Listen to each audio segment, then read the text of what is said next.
first hurdle. So let's start with the clothing change that they've instituted. The most... This is Dr. YouTube Tucker. Subscribe to my channel. And this guy's showing, how black people are racist, guys. Obvious example here is, of course, this guy's puffer jacket that he's wearing. The implication being that in a world without black people, the puffer jacket would not exist. Unfortunately for MTV, the puffer jacket was invented by a gentleman by the name of Eddie Bauer in the 1930s. Bauer was a very active outdoor sportsman and quite enjoyed angling and hiking. In the 1930s, he was caught outside on a particularly cold winter's day and noticed that he was suffering from the early signs of hypothermia.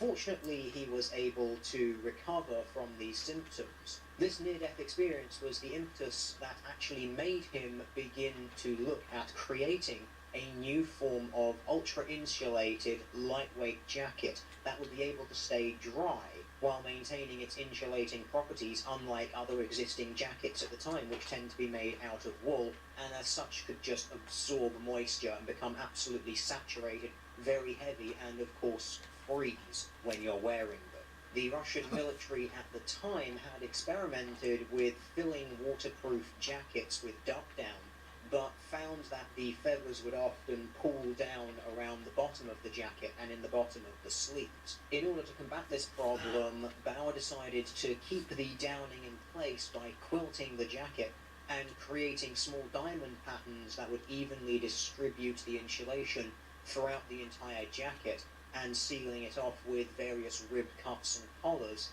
that helped to trap the heat and block out wind.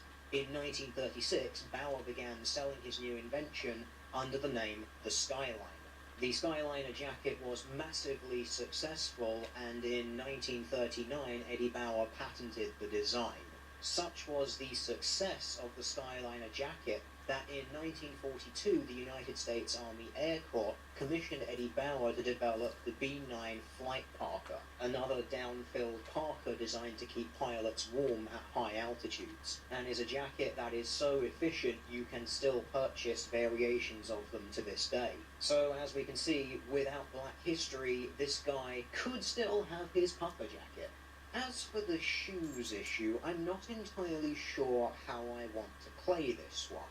It's really rather interesting that they portray white people's shoes as being the Crocs sandals, which is especially unusual given the fact that Crocs was founded in 2002, and most of the patents for their designs of shoes, sandal and clog seem to sit around the 2006-2007 mark, and I'm pretty sure white people have been wearing shoes longer than that. Before that time. Just for funsies, let's that's go racist. as absolutely far back in history as we can to the world's oldest shoe, which resembles more of a sandal than a shoe, but has been dated somewhere around 8,000 to 7,000 BC, and was excavated at Fort Rock Cave, half a mile west of the Fort Rock volcanic crater in central Oregon, USA. So these may not be the very first shoes ever made, because all footwear from this era is obviously made out of highly perishable material. So there may be older pairs from other areas of the world that simply don't exist yet.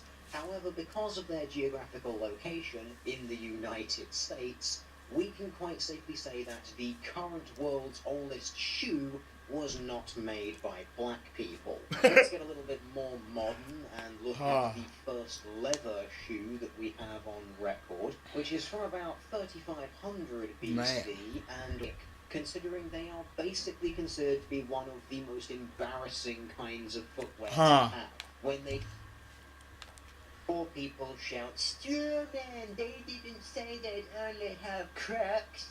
Yes, that's fucking obvious. It's just really weird that that is the example that they would pick, considering they are basically considered to be one of the most embarrassing kinds of footwear to have, when they could have picked from Nike, Puma, any other shoe, all the shoes. Alternatives. invented by someone who was white. Gaming consoles and personal computers. Not to mention important shoemaking techniques, light bulbs that last more than a few days, and delicious, delicious potato chips. So the first thing you'll probably notice here is they have not actually given any specific examples whatsoever. It's just a kind of blanket throwaway statement. Important advancements in cell phone technology.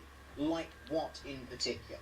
Fortunately, for I believe the first time ever, MTV have actually given a list of citations in their description box, so we're going to look at these one at a time.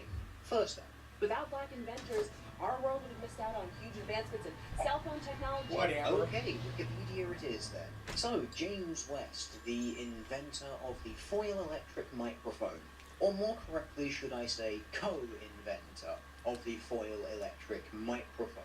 As you can see, he worked alongside Gerhard Sessler, who is a white German. Giving full credit of this invention to black people is a little bit misleading. Well, because we know that chick's so racist. I could leave this there, but I want to make another point. MTV is a racist channel. Yes, I acknowledge that the original point was only advancements in cell phone technology.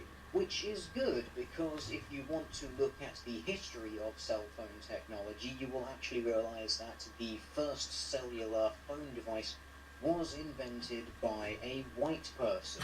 Now, while there were radios invented before the first cellular phone, the first cell phone as we would know it was invented by someone called Martin